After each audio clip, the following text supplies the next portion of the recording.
नमस्कार दोस्तों, मैं आशा करता हूँ कि आप सभी अच्छे होंगे। और आज का जो हमारा लेक्चर है वो मुगल साम्राज्य का पार्ट 5 है। यहाँ पर हम जहांगीर को पढ़ेंगे। इससे पहले का जो लेक्चर था उसमें हमने अकबर के बारे में पढ़ा था और उसके जो नवरत्न थे उनके बारे में हमने डिटेल से पढ़ा था। आज हम इस लेक्चर में जो अकबर का बेटा था जहांगीर, उसके बारे में हम देखेंगे। तो चलिए शुरू करते हैं। देखिए, जो जहांगीर है उसका जो समय काल था वो 1605 से 1627 तक रहा। और जहांगीर जो है वो अकबर का बेटा था और इसका जो वास्तविक नाम है सलीम है। अकबर ने इसका नाम जो रखा है वो एक सूफी संत थे सलीम चिश्ती, उन्हीं के नाम पर इसने जहांगीर का नाम रखा सलीम। देखिए, जो जहांगीर था उसका जन्म जो हुआ था वो 1569 में हुआ था फतेहपुर सिकरी में। और जहांगीर एक रंगीन मिजाज का इंसान था, यानी कि मज़े लेने वाला इंसान था। इसके शासनकाल में कुछ ऐसी बड़ी घटनाएं नहीं हुई। एक दो घटनाएं हैं जिनके बारे में पढ़ना हमें इम्पोर्टेंट हो जाता है क्योंकि वहाँ से पूछा जा सकता है। तो जहांगीर जो है उसका जो समय काल शुरू हुआ वो हुआ 1605 से, जब ये अकबर की मृत्यु हुई। उसके बाद ये जब राजा बना तो मुगल साम्राज्य में जब जहांगीर आया तो उसने मुगल साम्राज्य का विस्तार तो नहीं किया, पर अकबर ने जितना मुगल साम्राज्य इसे दिया था, यानी कि अपने बाप की जगह पर ये बैठा था सिंहासन पर, तो इसने अकबर के जो जीता हुआ स्थान था उसे गंवाने भी नहीं दिया। तो देखिए, जहांगीर जो है सबसे पहले उसका जो विवाह हुआ था बचपन में ही, उसका विवाह हुआ था मानबाई से, जो मानसिंह की बहन थी मानबाई, उसके साथ इसका विवाह हुआ। और जहांगीर की जो दूसरी शादी हुई थी वो जगत गोसाई से हुई थी। उदय सिंह की पुत्री थी जगत गोसाई, उसके साथ इसका विवाह हुआ था। जहांगीर का दिमाग तब बदला जब इसके सामने नूरजहां आई। नूरजहां जो मिर्जा ग्यास की बेटी थी और आसम खां की बहन थी। देखिए, आसम खां जो था उसने अपने पूरे परिवार को मुगल साम्राज्य में लाके रख दिया था। यानी कि आसम खां की बहन जो थी वो थी नूरजहां, जिसे मेहरुन्निसा कहा जाता था। इसका वास्तविक नाम है मेहरुन्निसा। तो देखिए क्या हुआ कि नौरोज होते हैं, एक त्यौहार होता है नौरोज, तो उस त्यौहार पर आसम खां ने अपने माँ बाप को बुलाया और अपनी बहन को भी बुला लिया। और इसका मकसद क्या था कि जहांगीर से अपनी बहन नूरजहां की शादी करवाना। अब नूरजहां जो थी वो काफ़ी सुंदर थी दिखने में। तो देखिए, जब नौरोज के त्यौहार पे ये यहाँ पर आए तो जहांगीर को आसम खां ने अपने घर पे बुलाया खाने के लिए। तो उसने नूरजहां को देखा और देखते ही वो बिल्कुल दीवाना हो गया इसका, और इसे शादी करने की बात इसने कही। तो देखिए, जो नूरजहां के पिता जो थे वो थे मिर्जा ग्यास बेग और इसकी माता थी अस्मत बेगम। यह गुलाब से इत्र बनाना जानती थी, यानी कि आज जो हम गुलाब से इत्र बनाते हैं तो ये उससे गुलाब से इत्र बनाने जानती थी।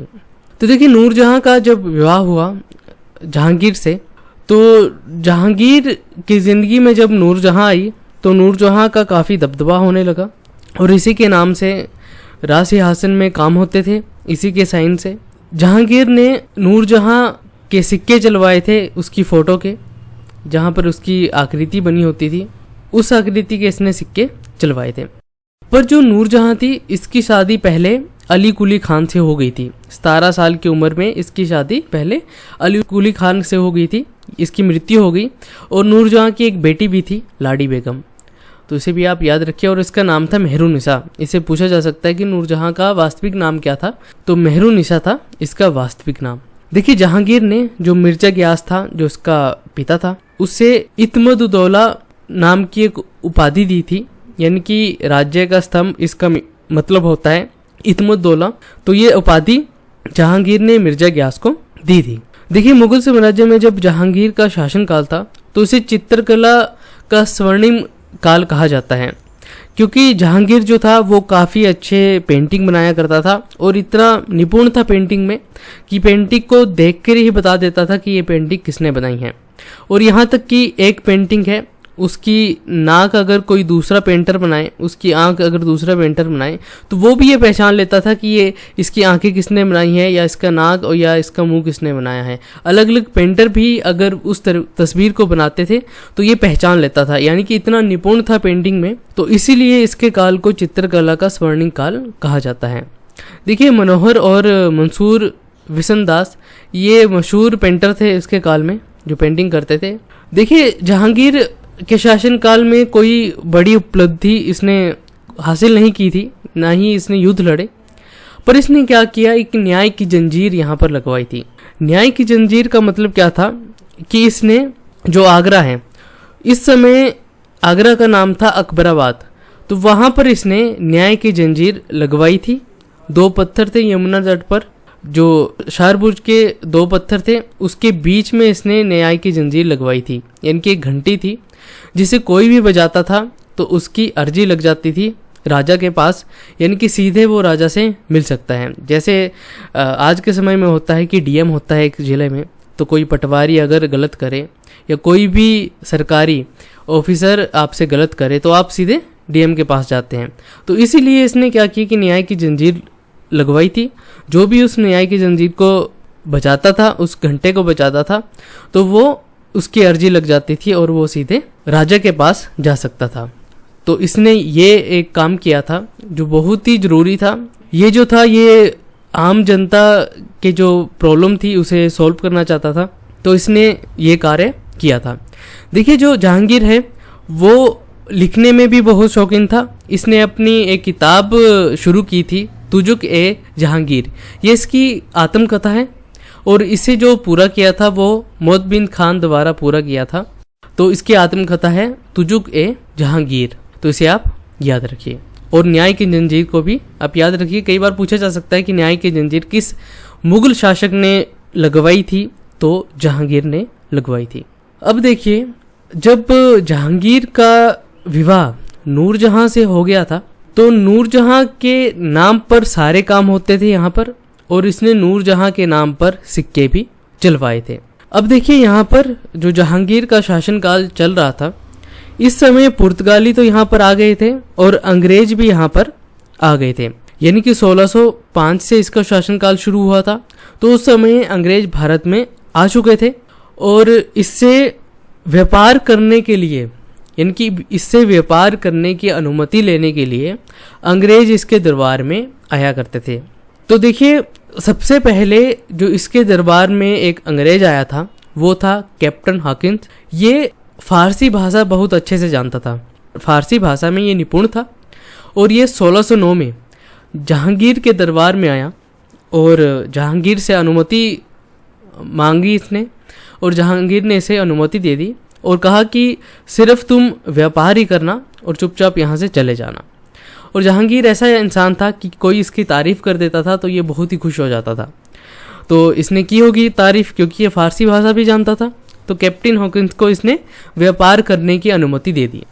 पर बाद में क्या हुआ कि जब जहांगीर को लगा कि ये जो अंग्रेज है वो एक दूसरे के घर में ताका झाकी कर रहे हैं, अंग्रेज की आदत तो बुरी ही थी, ये यानी कि फूट डालते थे वो, तो ये किलेबंदी करना शुरू कर दी थी इन्होंने। तो इसने क्या किया कि निकाल दिए कि तुम यहाँ से जाओ, अपने व्यापार, अपना बोरिया बिस्तरा उठाओ और यहाँ से दफा हो जाओ। तो इसने इनको भेज दिया।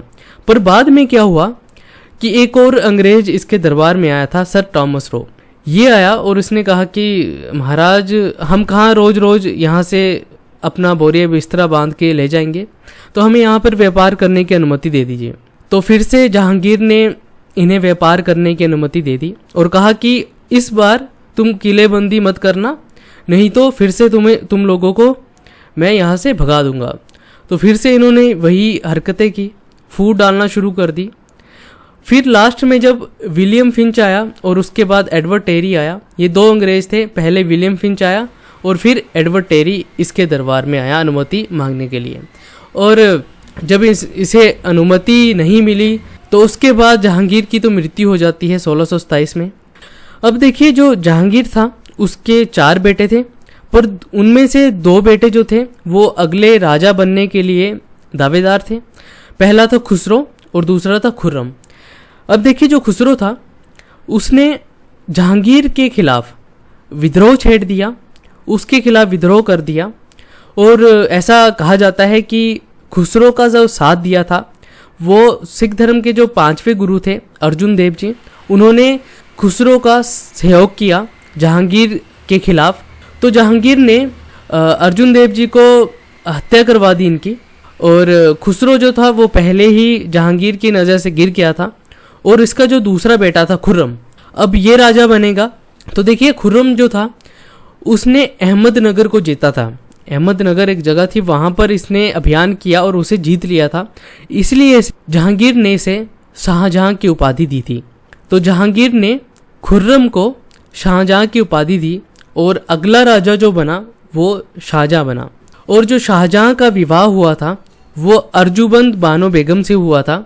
और ये जो अर्जुबंद बानो बेगम थी इसका नाम था मुमताज। और ये आपको पता है किसकी बेटी थी? ये थी आसम खां की बेटी। यानी कि आसम खां जो था उसने अपने परिवार के हर एक सदस्य को यहाँ पर मुगल साम्राज्य में नियुक्त कर दिया था। यानी कि आसम खां का जो पिता था ग्यास बेग, इसे भी मुगल साम्राज्य में एक अच्छा पद मिला था। और इसके जो बहन थी, जो इसकी पुत्री थी, उसका विवाह भी इसने मुगल साम्राज्य के राजाओं से करवा दिया था। तो ये जो था आसम खां, ये बहुत ही चालाक था।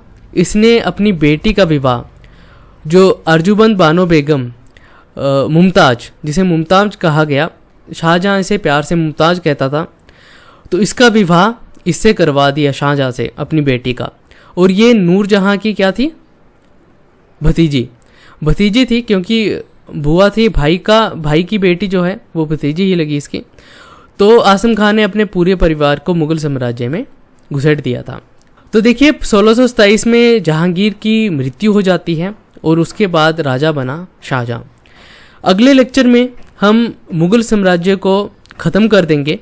यानी कि अब इसमें 1-2 राजा ही बचे जो इम्पोर्टेंट है, उनके बारे में हम पढ़ेंगे। और जो भी इम्पोर्टेंट पॉइंट बनते हैं एग्ज़ाम के लिए उसे भी हम देख लेंगे। तो यह था आज का लेक्चर जिसमें हमने शाहजहां के बारे में पढ़ा। अगला लेक्चर मुगल साम्राज्य का अंतिम लेक्चर होगा। उसके बाद हम आधुनिक भारत को शुरू कर देंगे। और आधुनिक भारत तो आपको पता है कि कितना इंपॉर्टेंट हो जाता है। तो मैं आशा करता हूँ कि आपको इससे कुछ सीखने को मिला होगा। देखिए जहांगीर के बारे में ज़्यादा पढ़ने का था नहीं, 2-3 चीज़ें थी। आप यही याद रखिए कि इस काल में चित्रकला का योगदान रहा। इस काल में चित्रकला का स्वर्णिम युग इसे कहा जाता है, इस काल को, जहांगीर के काल को। और न्याय की जंजीर इसने लगवाई थी। और भी छोटे मोटे काम किए थे वो, पर वो ज़रूरी नहीं है। जो भी यहाँ पर मैंने पढ़ाया था वो इम्पोर्टेंट है, यहीं से पूछा जा सकता है। तो मैं आशा करता हूँ कि आपको इससे कुछ सीखने को मिला होगा। तो अपने आसपास सफाई रखिए, पानी को सेव करिए, अपने सोसाइटी को अच्छा बनाइए। मिलते हैं अगले लेक्चर में, तब तक के लिए जय हिंद।